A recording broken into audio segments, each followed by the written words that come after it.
Well, we're here at 3. It's after 10 past.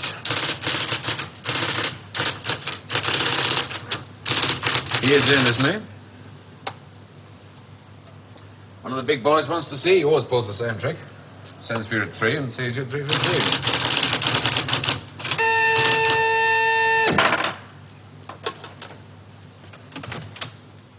Mr. Larkin to see you, J.G.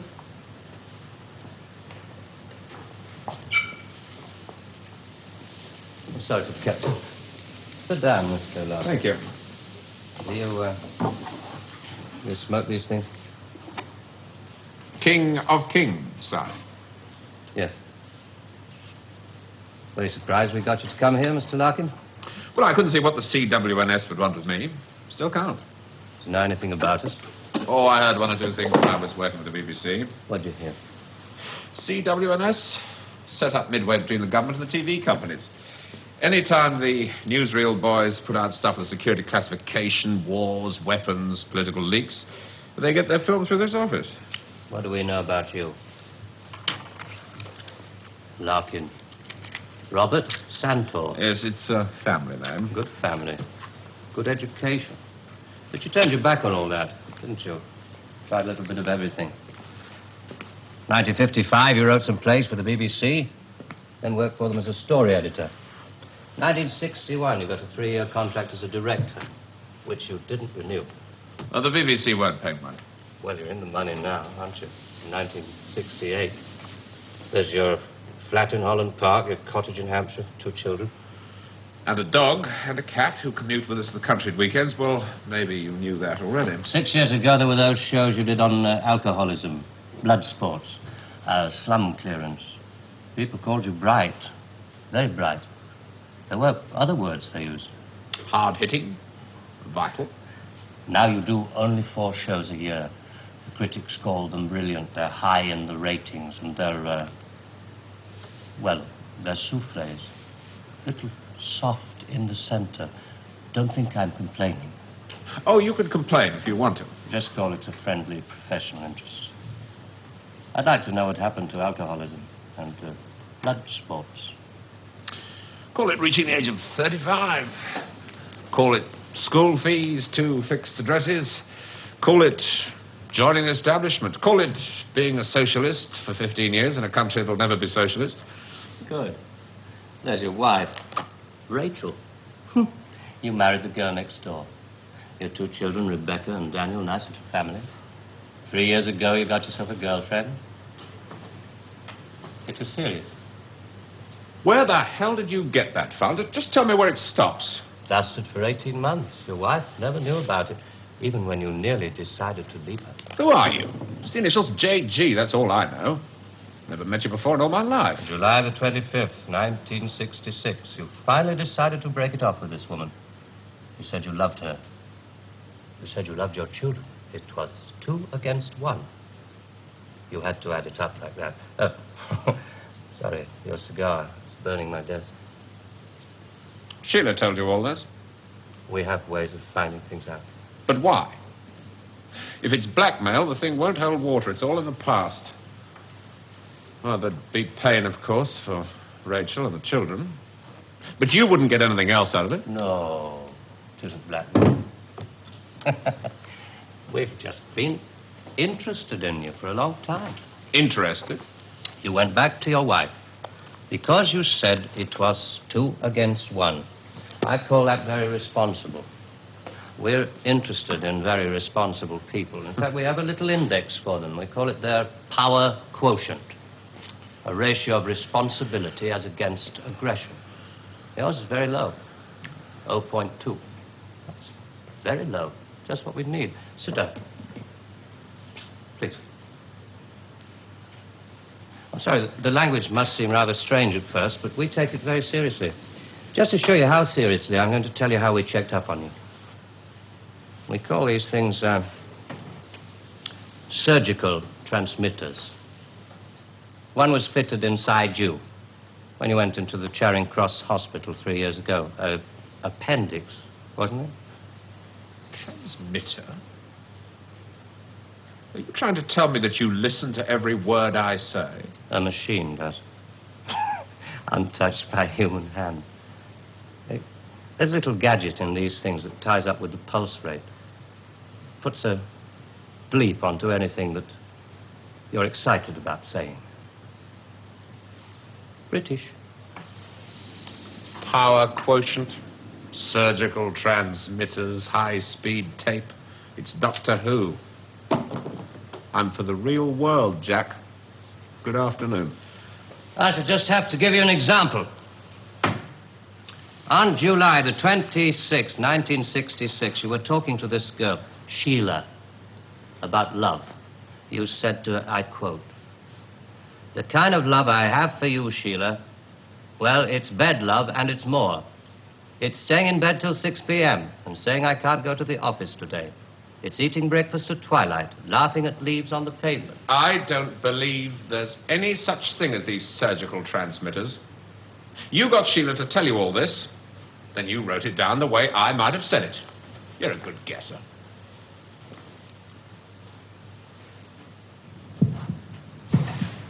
Can you hear your heart beating? It's eating breakfast at twilight, laughing at leaves on the pavement, getting a cab to a silly movie to Paris. It's moving when you're tired of staying still. And I've done it all before when I could do it with no ties. Now to just be irresponsible. So there really is one of those things inside me.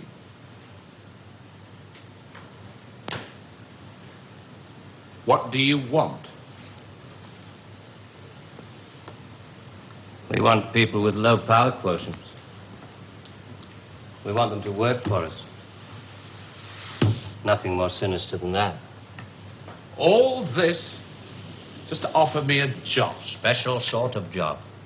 The newspapers talk about the corridors of power, the power elite. Let's just say we'd like you to join the club. Oh. There's a vacancy in our newsreel department. We'd like you to help plan the news for 1973. Come again? Plan the news for 1973.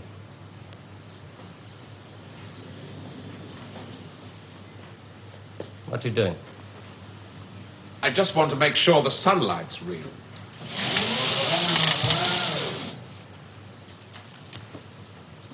I always tell people, news is the most highly developed form of fiction. The most difficult. Come on. I just want to show you something. There's no obligation to buy. Really. News requires imagination. News requires responsibility. We think you're well qualified. Please.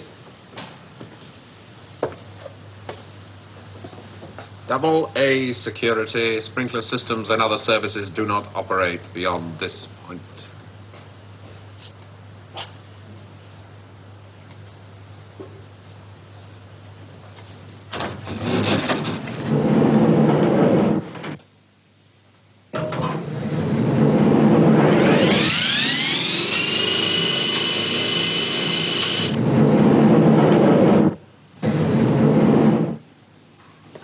'73. We've only roughed out the news for 1973. Nothing's been given the go-ahead yet, but this is the kind of thing we have in mind.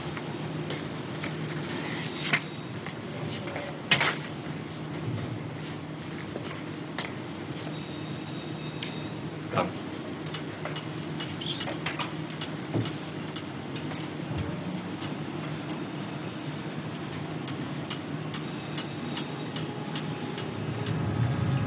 Today, April 14th, 1973.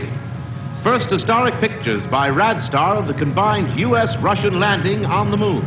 Shown here are Majors Webb and Mikhailovich taking their first steps into the unknown, firing their retro-rockets to land their spacecraft on the dust-covered surface. A comforting note for us stay-at-homes, both the Pentagon and the Kremlin have announced that the moon has no strategic value. A comforting note for us stay-at-home.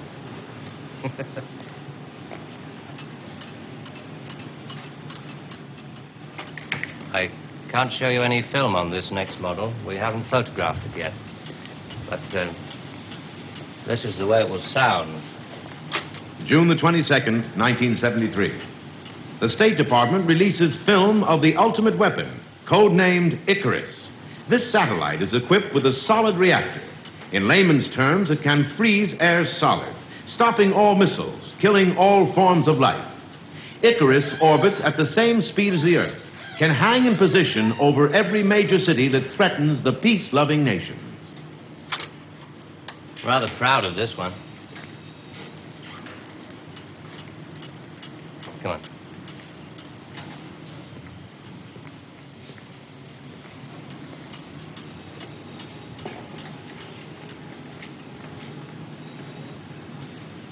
Please, sit down, Mr. Larkin.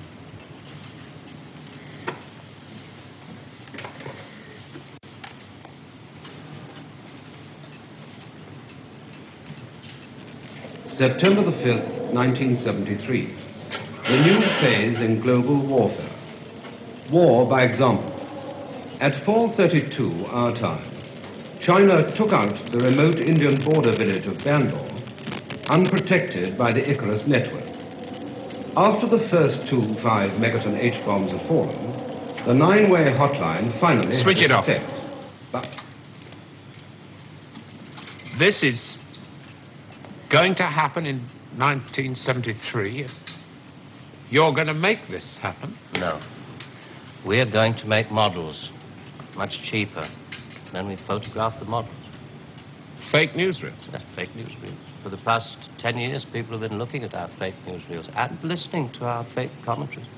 And they accept it for the truth. And you can do it. Stop 100 people in the street. How many of them have actually seen a missile or a satellite? They're just told they exist and they believe it. Yes, you're getting there. I knew you would. Well, now, the moon rocket and the satellite, that you can get away with. That's too remote for people to grasp. It's too far away. But this... I mean, you invented this village on the Indo-Chinese border. Oh, yes. Well, somebody could check up. Very mountainous territory up there. There'll be no survivors in 1973. No rescue work. Radiation scare. Yes. You can do it. This could be the news for 1973. Not necessarily exactly like this. We only plan in detail 1 year ahead. Oh, you only plan 1 year ahead. Hey, tell me, what is the news item that's bothered you the most in the past year, 1967? Oh, well, it has to be the new American intercontinental ballistic missile, the Boy Wonder, doesn't it? Just the one I asked him to set up for you. The new ICBM, codename Boy Wonder, with a much-talked-about Mercury warhead. I haven't any special effects up here, but perhaps with the proper sound. Blast off. And Robert Larkin, television director, high IQ, 35 years old, is scared. Scared by nothing. It doesn't work. It's a scientific impossibility. The same goes for the much-talked-about Mercury warhead. Perspex. Well, if this rocket doesn't work, then the others... They have a fireworks party at Cape Kennedy almost every other day. Well, you didn't really believe there were all these things whizzing about up there, did you? Sputniks and rockets. Astronauts crossing their legs for 8 days. How long has this been going on? Since Hiroshima. And the H-bomb, you mean... that doesn't work either? Right. Dirty.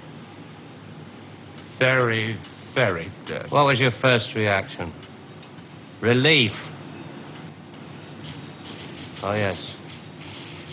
Yes, it has to be relief.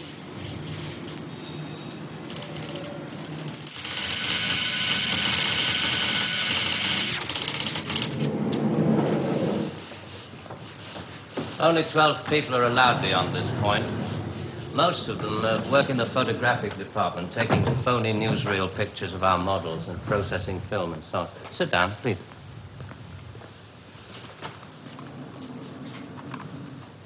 Ah, pretty pictures from our stills department. The boy wonder. Do you really think that missiles and satellites are mile-liner country? No, not at all.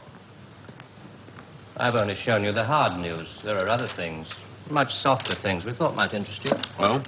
1973, we thought it might be time for an anti-teenage movement. A long-awaited return to maturity. Sherry. Perhaps even a religious revival. Oh, I see. You want me to arrange the grand opening of Ruislip Cathedral. 1st of October, 1973. Mark the date down in my 10-year diary. We are very serious about you. There are things about you we like very much. Qualities you have to offer. Qualities that we perhaps don't possess at the moment. That's great. Our file on you.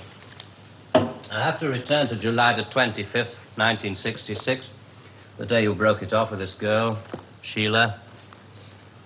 You really did reveal rather a lot of yourself that day. But, of course, if you really mind... Help yourself.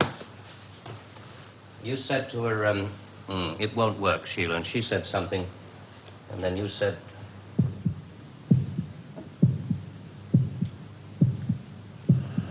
You remember I went away with Rachel and the kids to the seaside? It was midweek and this huge stretch of sand was empty. Just a circle of footprints around 3 sandcastles and tracks out to sea. The whole damn day of my family marked out in front of me. The sun was going down. Rachel kept calling the kids to get dressed. She picked up buckets and spades, corny, bloody things like that. I was up at the car. I looked at those footprints, and I knew those people were slipping away. There were things I could tell them. We rather like that bit about footprints. You see, in this job, some of us have got rather a long way away from the idea of footprints in the sand. Those footprints were made by my children. Now, you want me to scare the hell out of them with every bomb from A to H inclusive. Well, why? I mean, when did it all start? 1945.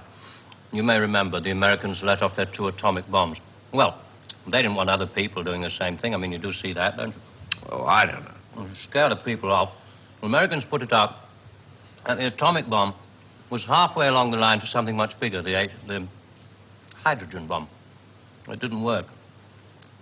They spent 5 years in negative research. Well, what about the Russians? They're supposed to have quite a pile of these things. We were surprised when they started their tests. Then we got a few feelers from their Secret Service.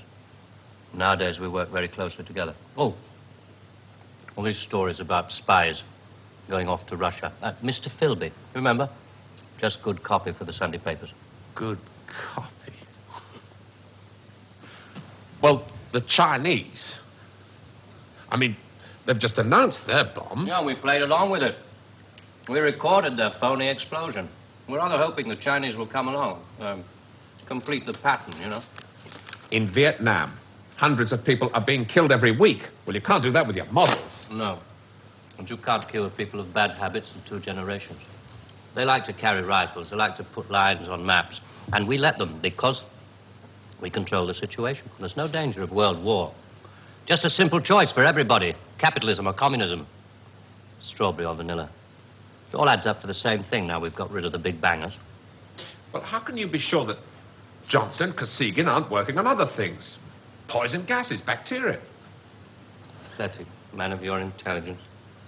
You don't want to destroy the world. Neither do I. What makes you think that presidents are different? Well, they've made some pretty good stabs at it in the past. There wasn't the right sort of control then. Nowadays we know better. Politicians are easy to control. The grosser mentality boys who like to be photographed getting in and out of Daimlers in Whitehall. They come right at the bottom of our organization. A few rungs up the ladder, there are the people in the top secret factories. Just those in a position to know they're making weapons that don't really work. There must come a time when somebody wants to use one of those weapons. I mean, somebody is standing there with a finger on the button. Well, that's the beauty of it. Nobody presses the button. We control all the crises. We build them up and we shut them down. We? Again? Yeah, I'm coming to that. Near the top of the hierarchy, there are the economists, top civil servants, top brass in the military.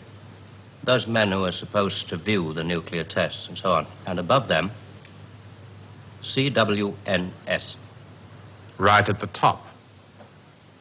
Classified World News Service. Just who the hell are you? It's obvious, isn't it? Just a very few of the top people in communications in every major country in the world. Oh, you mean you run all these magazines? No, of course not. We just get them to take some of our copy every week. Television is much more important to us. It all happens so quickly. You say you can put out what pictures you like on television. Doesn't anybody try to stop you? No, nobody wants to. 99.386% of the population wouldn't believe this conversation. And the rest are working for us. And they're the top minds, the really responsible people. They know they're guaranteeing the lives of their grandchildren the only foolproof way. Scaring the hell out of their grandchildren. Well, I won't buy it. You must admit there has to be some kind of control in this world of ours. Look at this. And remember that 1/4 of the world is starving. There are the full bellies and the empty bellies. Some of the empty bellies carry rifles. Well, we full bellies are getting a bit flabby. We're not very good with rifles anymore, so we've devised 2 ways to keep the empty bellies under control. One of them is this fictitious hydrogen bomb we've talked about. The other one is money. Enough money to fill some of the empty bellies and put a hopeful smile on the faces of the others. A great wall of money all around Britain. And it's no secret that the British economy is in trouble at the moment. So we have to put that right, too, to stay alive. We have to control the people in this country. Scare an ostrich, it buries its head in the sand. You scare a hedgehog, it rolls itself up into a ball. When a woman's frightened, she goes out and buys herself a hat. You mean you scare us so that we'll buy more, so that money moves quicker, production moves up? We don't say scare when we talk about human beings. We say threaten them emotionally. And there are all sorts of ways of not just the big ones like the hydrogen bomb. Overcrowd them a little with bad planning. Sell them too many motor cars. Anything to keep them a little bit removed from reality. Nowadays, people don't work for money. They work for the idea of money. They don't even love for love. They love for the idea of love. They only hate for the idea of hate. It took us 5 years to find a non-addictive drug, one we could pay off against the hard drugs. LSD. You marketed that? Oh, yes, of course. And for a very good reason. Some of these protest movements are getting a little bit too close to the mark. LSD gave them nice little hallucinations. Made them talk like 3-year-olds. Throw flowers at policemen. Shall we talk terms? You're not still going to ask me to work for you? I'm afraid I've had to put all this rather bluntly. You see, there wasn't really very much time. It must be rather a shock. Well, I mean, most people realize that the world is controlled from about 6 big cities. But it must be rather shocking to learn that a 1/6 of the world is controlled from this building. You mean you? Oh, no. I only rate an office on the 7th floor. There are 2 other offices above this one. And a giant computer system. Link number 4 in world control. A computer? Well, what's so remarkable about that? It's just a machine that can store a vast amount of information. A machine that knows too bloody much. Now you're being hysterical about it. Computer's very simple. You feed data into it. Anything from the Wall Street closing prices to the North Atlantic weather reports. And you get decisions. That machine's taken you over. It's just a machine.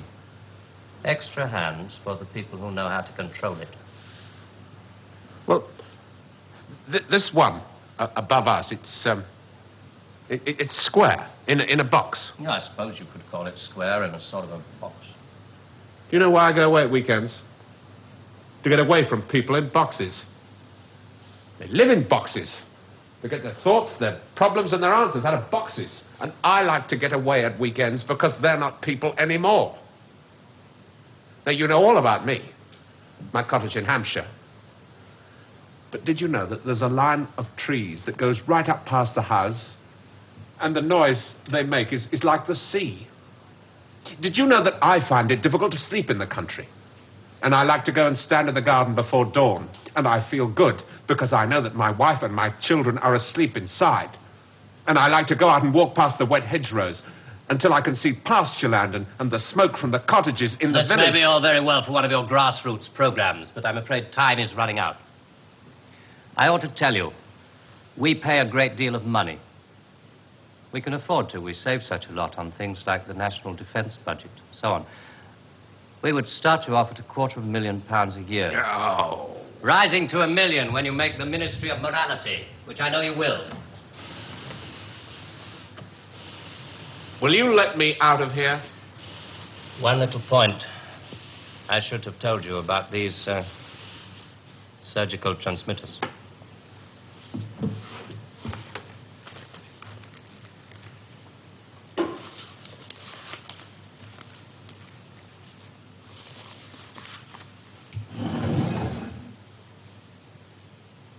There's enough of this stuff inside you at this moment to kill 6 people. There's a button we can press. I'm sorry about the dramatics. Our boys call these things the oral contraceptive. Keeps them from talking too much.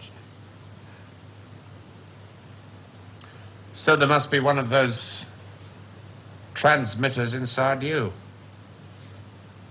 Who presses the button?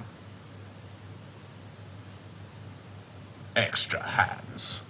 All this stuff about the computer being extra hands for the men who know how to control it. That machine controls you.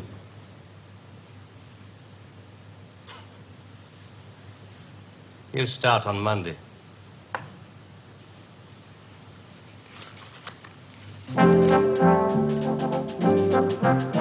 Early controversial classics from Dennis Potter next weekend with the first of the Nigel Barton plays on Saturday at 11:20.